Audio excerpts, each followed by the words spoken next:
What is going on, guys? Welcome back to the NFT Scoop. You know what time it is. It's the channel that brings you up to speed with all things going on in NFT land. Today, we're talking market updates, weekly news, the hottest projects, whale-watching, winners, losers, and of course, that little sprinkle of alpha that we know you all love.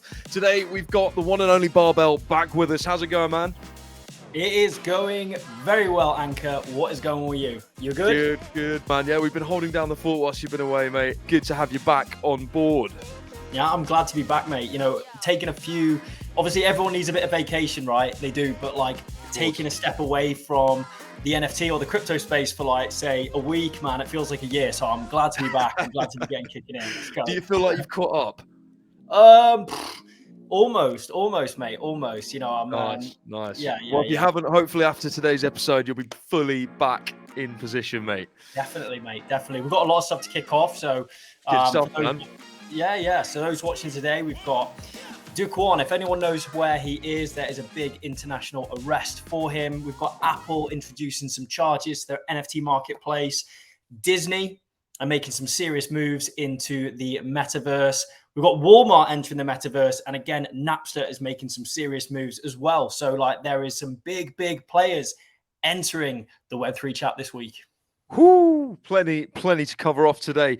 So guys, before we kick into today's episode, if you haven't already, give the video a little like, hit that subscribe button, make sure you don't miss a thing from the NFT Scoop. We got heaps of content. If you want extended content, make sure you subscribe to the NFT Scoop newsletter, drop it into your inboxes twice a week, totally free of charge, with all the goodies packed inside. So without further ado, Barbell, let's crack into today's episode. Let's dive in. So to kick things off today, mate, let's have a look at the overall state of the market. What's going on out there today? We're looking like we're still in the chilly zone down at 20. What were we? I think we were 21 last week, so not too much movement on the whole. Yeah, man. I mean, I cannot wait for the day, and this will happen. Subscribers, viewers, this will happen. We cannot wait to bring you back up only season. Them times where generational wealth is created again, and that time will come around again once more. I promise you that. I can feel it. And I can feel it, but we are unfortunately in the cold zone. The crypto market sentiment and the NFT market sentiment at the moment is pretty low. As we can see from NFT Go here, the market sentiments were hitting around the 20. I really wish we're going to get that meter above into the red zone, but at the moment things are looking pretty cold. Even colder than it is here in bloody Manchester right now. Exactly, mate. Exactly. So much. But some positive. I mean, if we're looking at the 30-day profit and loss, I mean, you know, there are more people in profit than in loss. That is true. So I know we've been looking at this chart for a long time, and that has definitely been in a position before where there was definitely people more in losses on the 30-day before. So people are now starting to make profits. There are profitable plays being made.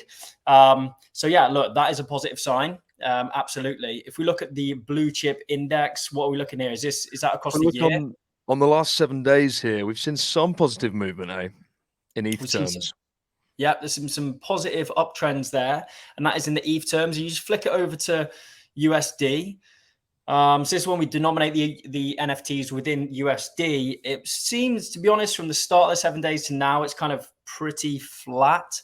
And that'll be because of the repricing of NFTs, depending on the price of ETH. But look, I mean, you know, it's far. If we scroll down to the volume, I think this will shock a lot of people. So if you hit that onto all time. Hit all time, yeah. So yeah, I mean, yeah, that's so what sort of volume did we hit yesterday?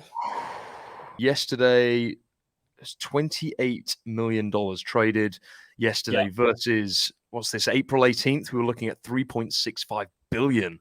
Yeah, man. It's a big difference. It's a big difference. But what, you know, and this is what I wanted to get across here, because like, look, it looks ugly. It does. There's no pretty way to put about it. There is a serious lack of NFT volume at the moment. But look, this always takes me back, and this is anything within any sort of investing. You've got it in NFTs, crypto, stocks, real estate. Be fearful when others are greedy, and be greedy when others are fearful. That is Warren Buffett. Now, despite his hate of NFTs and crypto, exactly. But if that chart doesn't show you that people are scared shitless right now and are absolutely running for the hills, then I don't know what will. That shows, in my opinion, extreme fear combined with the market sentiment being so low. That is extreme fear. And then what that means is that is opening up opportunity for buying. Now, I don't mean that just because people are fearful right now, you can just ape into any old crap. We know that the NFT market has been flooded. It's been absolutely flooded with PFP projects, which are poor, which hold no utility, which the founders have left and done whatever they're going to do. But this means if you're strategic and you can look out for projects which have long-term utility and long-term scope, there's serious opportunities to be made here, serious opportunities. And this comes across both crypto and NFTs. You know, from my perspective, what I would suggest is blue chips all the way in this instance, unless it's a really strong utility play. Stick with the blue chips. If you can't afford a blue chip, then often with the top blue chips, you can get in on these secondaries. You know, we're talking other deeds. We're talking Azuki Beans. We've got oddities from Moonbirds. There's so much opportunity to be picked up here if you know where to look. 100%, man, 100%. Not to forget the duplicators. Of course. Your favorites, right? My favorites, man. Big up the dupe troop. Yeah, of course. You know, so, and I'd say, you know, from an overall market perspective as well, as far as Ethereum goes, we all know that, you know, I'm massively bullish on Ethereum. I know a lot of the Scoop team are as well. You know, we could not be greedier if we tried right now. I'm scooping up Ethereum like there's no tomorrow, because I know I've been through these bull cycles and bear cycles before, and I know that this time will change. This time will change, and we will be in a position to make hay while the sun shines, and that is by dollar cost averaging. You might not be able to put in 1,000 now. You might not be able to put in 100, 500, whatever, but dollar cost averaging is going to allow you to scoop up and accumulate Ethereum over a long period of time and then pick up on that trajectory. Okay, so that is a tried and tested method which I've been able to do, which anyone can implement in order to scoop up Ethereum in these times of volatility and in these times of bearish cycles. For sure, man. For sure. Solid advice. And also just from a mental point of view, I think for a lot of people that aren't necessarily or can't necessarily stay on top of the market day in, day out, week to week, you know, if you set that dollar cost average amount, you know, every week, every month, or whatever it is, it's just an easy way to participate, isn't it? And Absolutely. It's the easiest way, and it's the most passive way that you can go about crypto. You know, sometimes the best things in crypto are to sit on your hands, and typically these might be the times in which you very much need to do. You need to have a very, very simple strategy.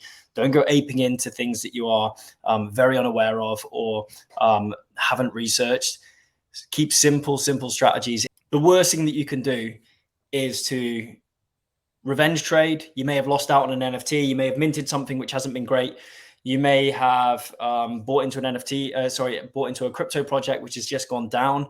Do not revenge trade. Assess what went wrong, why you actually made that decision, and just keep things really simple and successful. So the best thing that you can do often in these times is to just sit on your hands, implement a simple strategy, and that could just be every week, every 2 weeks, every month, buying Ethereum. You know, and that is going to allow you to accumulate, especially in these times of, you know, when there's a bearish sentiment, and get ETH at a cheaper price. You know, I'm telling you, like, from my perspective, I think we're really close to bottoming. Yes, we might have some more downside and turbulence to go, but yeah, like I say, we couldn't be greedier if we tried right now. You know, scooping up as much Ethereum as we can in order to capitalize on it, because it's a game-changing technology, and it's only going in one direction on a long time frame. Awesome, man. So let's move on next. We've got, it looks like some pretty exciting news from the Scoop with regards to the HybridHumans project. What have we got going on here, man? So HybridHumans is a project which, if you are a Scoop veteran, you'll definitely know about them already. So they're a project which are taking a multi-billion-dollar industry, which is pay to play, from Web 2, and they're deploying that into Web 3. So one thing that this project is super good at is giving value back to their community and doing it continuously. They've already given a ton of value in the form of NFTs to their community. I think we're up to like $25,000 they've almost given away now. Now, one way in which these guys reward their holders is via their holder only raffles. So every so often, these guys do raffles in which prizes selected. So the best NFTs at the time get purchased, and then these are then raffled as part of a prize pool for their holders. So this week, the Scoop team actually picked the prizes, and we have good taste, in my opinion. So I think, Phil, we had a 2 ETH budget. We had to select some NFTs, which were going to be given away as part of the prize pool. And we selected Potatoes. We absolutely love the guys at Potatoes, Meme Land. They are super marketeers. They've got a really interesting phased reveal at the moment. I don't know if you want to open those up on OpenSea. Not sure if you can, but maybe you can. Yeah. And then we also selected Bored and Dangerous. So Bored and Dangerous is said to be one of the most underrated NFTs going at the moment.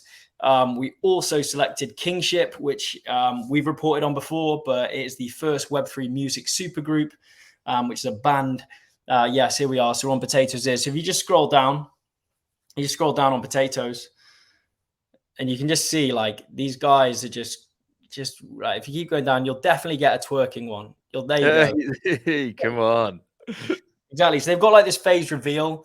They are very mysterious. It's the type of marketing which works really, really well in Web3 and in NFTs. So yeah, I'm super bullish on these. It's for why they had to be one of the best prizes to be won in the HybridHuman giveaway. We also looked at Bored and Dangerous, their prize number 2. We also did the Kingship and Sneaks of Nature. So a super, super good prize pool this week for the holders of the HybridHuman NFT.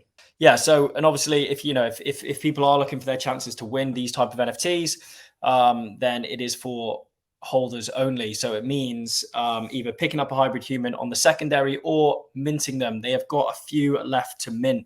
They've done super well in this market. From my perspective, it's been a really tough market, and they've nearly minted out. And they actually have some of the VIP ones in there left to claim. So yeah. So what's the benefit of the VIP mint then? So the VIPs, I can't actually divulge the utilities and the benefits for holding them, but I spoke with the HybridHuman teams today, and all I can say is that it is pretty awesome. So there is 20 VIPs left, and there's only 70 in the collection. And I think they've got just over 100 left, 100 of the total collection left to mint. So look, the chances are pretty good of minting a VIP. So yeah, really good project. We've worked with the guys for a while. Absolute builders, great community. So happy days, and some awesome prizes by the sounds of it. Absolutely. Nice, man. Okay, so moving on to NFT Scoops of the week. We spoke about this last episode. So Kwon, was he on the run or isn't he? I think it's become clear he is definitely on the run here.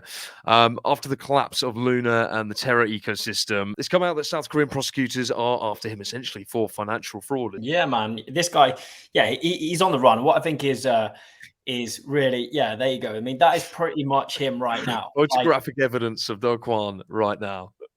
If anybody knows where Kwon is, Kwon, however you pronounce it, yeah, I'm sure there's a big reward out there for you guys. Yeah, this guy's on the run. I mean, he's been reporting to people that he's still going on walks. He's still going to the mall. He's coding from his living room. But people are still struggling to find him. So, like, I think this guy is chatting bullshit. Yeah, I mean, he's clearly made a lot of money.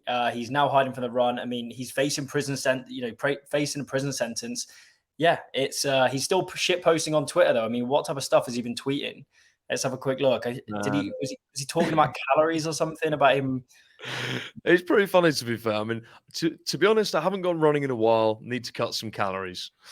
Right. Okay. So, like, I mean, this guy, it's insane. We're talking. I mean, it's just crazy. Like, this is the space we're in, right? I mean, there's a guy who raised a load of money. So many people lost a lot of money. We're talking about a $40 billion wipeout.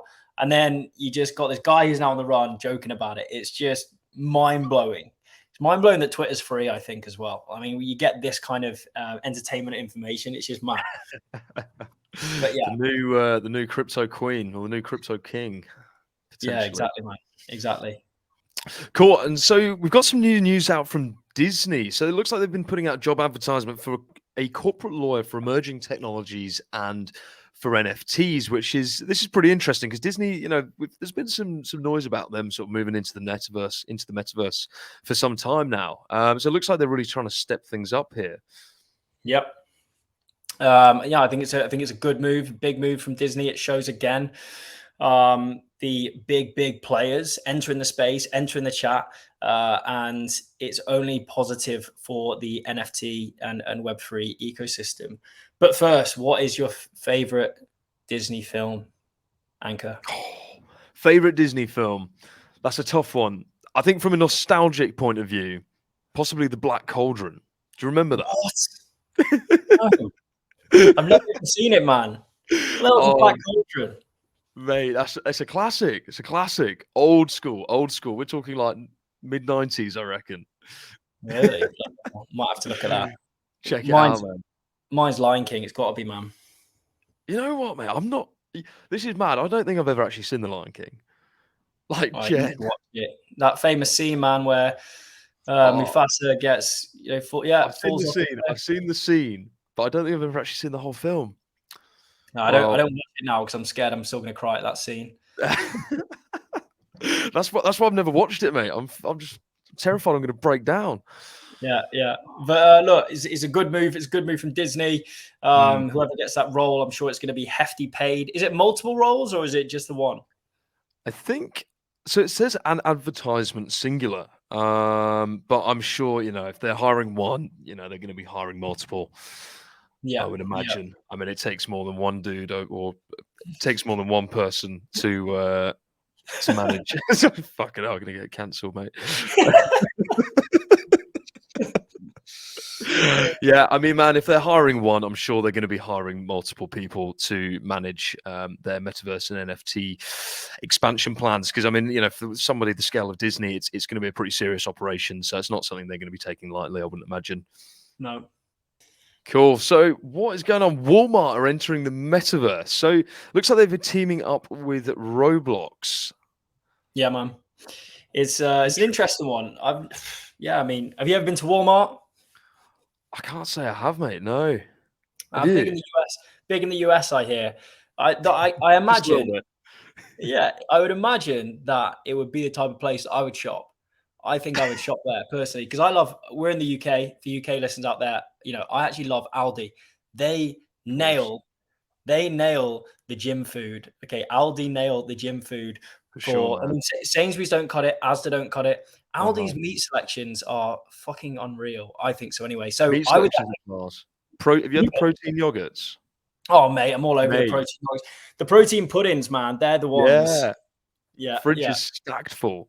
Exactly, man. I mean, you don't get the name like barbell without having the protein pudding from Aldi, right? So yeah, but look, I think Walmart obviously.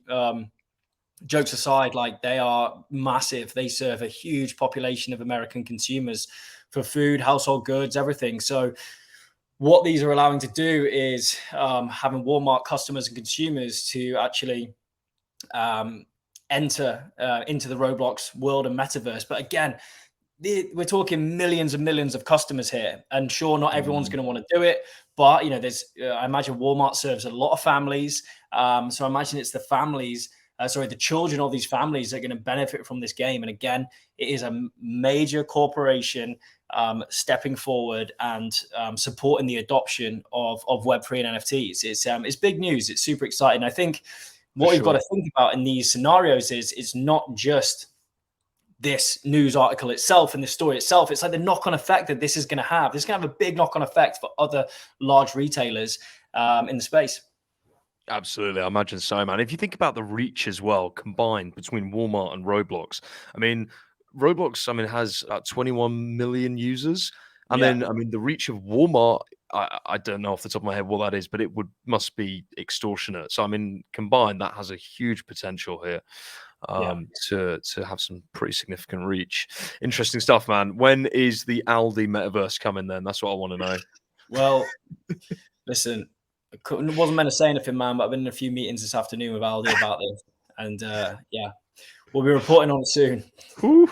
Watch this space, mate. Watch this space.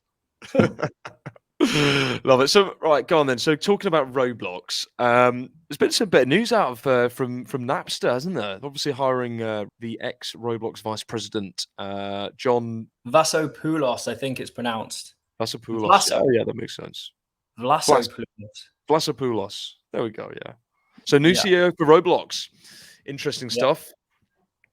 Yeah, I think it's really interesting. And what I think is great about this is, again, it's something that do you like what I did there? That was my work. Love it, mate.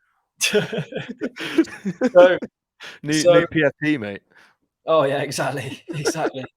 What I think is again, entertainment. We think the entertainment. Well, it's a thesis we share at NFT Scoop that the entertainment industry is ripe for disruption. That is music, that is gaming, that is sports, that is events, everything people love.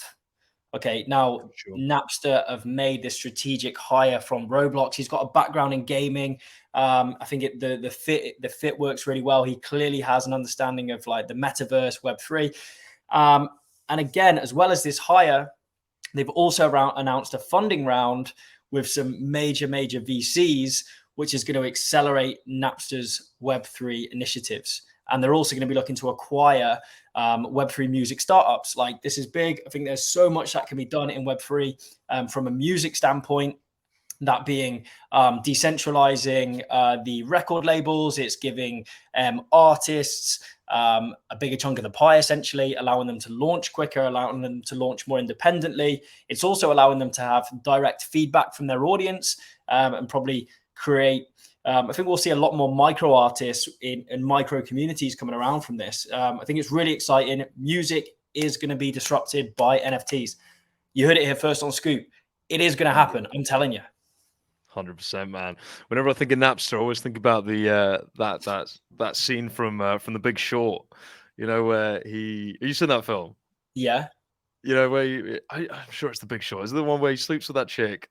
Where Sean Parker sleeps with her, and then he wake up in the morning, and she's like, and she's like, "Oh, what do you do?" "I'm an entrepreneur." And she's like, "Oh, what? You mean you're unemployed?" And he's like, "Oh, no, I founded a startup that streams music." And she's like, "Oh, wait, that was the Social Network." Oh, was that Social Network? Yeah. Ah, fine. Okay, that's the one. It's Justin Timberlake playing him, isn't it? Yes, yeah, it is. That's the one. Yeah. And she's like, "Wait, yeah, great film. Sean Parker founded Napster. Nice to meet you." yeah. Oh, it's because obviously a lot of people just remember Napster as like this illegal streaming service, and for me it was LimeWire. Same, man. Sorry, for me. Sorry, go on. Yeah, no, I was same, man. It was always LimeWire, number one virus importer. yeah. Nah, for me it was LimeWire too. It's but yeah, I never actually used Napster, but obviously they seem all legit now. Probably got a long way to catch up with Spotify and Apple, but still, they're probably in a position to be more progressive because they're, I guess, probably not at the helms of a lot of corporate red tape. So yeah, it's interesting to see what they're doing. And without getting too sidetracked, LimeWire have actually come back as an NFT marketplace now as well, haven't they? Which is pretty crazy. What are they doing? See if there's an update on that, because like, have a browse now, because like. LimeWire NFT, LimeWire Originals, Discover. So it's actually up and running then. Yep. Yeah, it's fully. And what type of stuff are they selling? Or what type of NFTs are on there? So it looks like music NFTs. So these are all H NFTs. Ah, yeah, because he did do an album, didn't he? Ah, he did. Yeah. Oh yeah, this is the H NFT from a few weeks back, wasn't it? Yeah. I have to say, I probably prefer Ardy. Probably prefer Ardy to H. Do you? Do you reckon?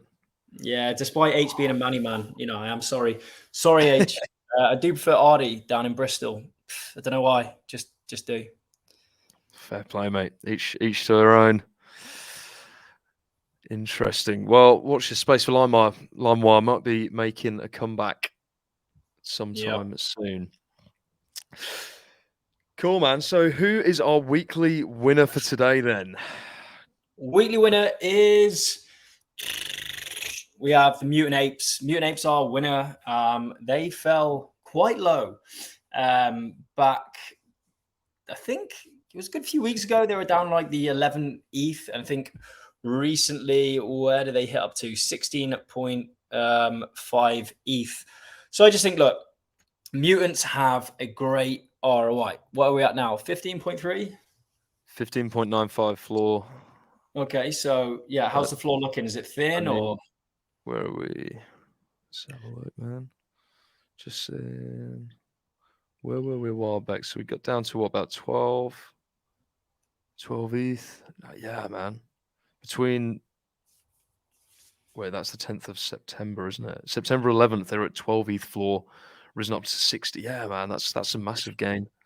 Look, I think the reason they deserve a weekly winner is because I personally think that whether you have a Bored Ape or whether you have a Mutant Ape, I think they hold equal flexing rights. Personally, like, yes, people are going to argue they don't, but if you've got a mutant, it looks equally as cool and on Twitter as a Bored Ape does, in my opinion. So like, you can digital flex for cheaper than you can on Bored Ape, and also they are very much the second tier NFT within the Yuga Labs ecosystem. Like, the amount of value that Yuga Labs have delivered to people who have held these guys from the start is amazing. So I think I think Mutant Apes, if you can afford a Mutant Ape, it's just an absolute dead cert. Even at these prices, I just think as a long-term hold, they're only going to go up.